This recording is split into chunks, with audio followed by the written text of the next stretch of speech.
Ever felt like your heart is racing for no reason at all? There you are minding your own business when BAM!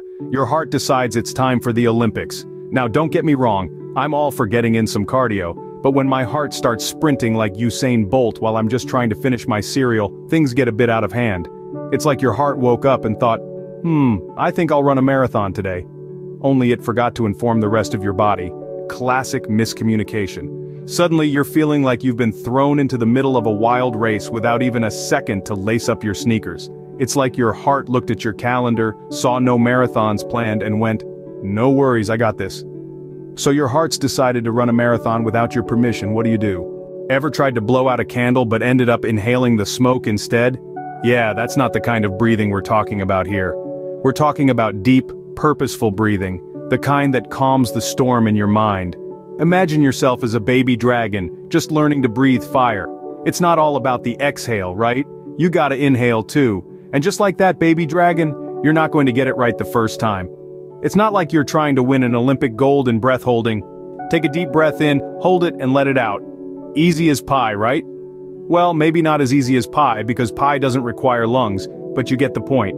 The key here is patience and practice. Don't rush it. With time, you'll master the art of dragon breathing and keep that anxiety at bay. So remember, you're a baby dragon learning to breathe fire, not a human inhaling candle smoke. Ever got lost in your thoughts so much that you've forgotten where you've parked your car? Well, that's your mind taking a joyride without asking for permission. It's like a dog chasing its own tail, round and round it goes, but getting nowhere really.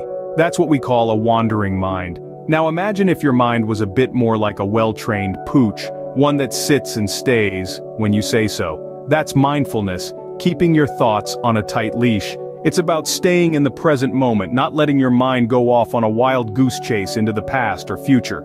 You see, anxiety is a lot like trying to drive while looking in the rearview mirror.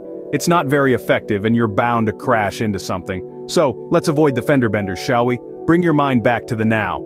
So, instead of chasing your tail, try to remember where you parked your car. Ever made a plan so detailed that you've included the number of steps to the bathroom? Now that's what I call super planning, but let's reel it back a bit. In dealing with anxiety, it's essential to have a plan, not as detailed as counting your steps to the bathroom, but something to guide you. Think of it as your treasure map, leading you to the golden throne room. But instead of gold, you find rolls of toilet paper. I promise it's more rewarding than it sounds. You see, the key is to find what works best for you. Try deep breathing, yoga, or doodling. Heck, you could try juggling flaming torches, as long as it doesn't stress you out more. The important thing is to keep experimenting until you find your own personal map to calmness. So remember, the treasure isn't in the bathroom, it's in the journey of getting there. Or maybe it is in the bathroom, who am I to judge? Remember the marathon your heart was running earlier? Yeah, the one where it was trying to beat Usain Bolt's record. Well, let's do a quick recap. We started with the heart race, a common symptom of anxiety. But remember, your heart isn't running from a lion, it's just a tad overexcited. Next we talked about the breathing technique. It's like telling your mind, hey, let's chill out and have a taco. Then we moved on to the wandering mind. It's like a 5-year-old in a candy store darting from one worry to another. But remember, you're the adult here. Keep it in check.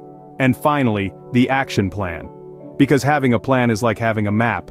You won't get lost in the maze of anxious thoughts. So next time your heart decides to run a marathon, remember you're a baby dragon, stay in the present, and have a plan.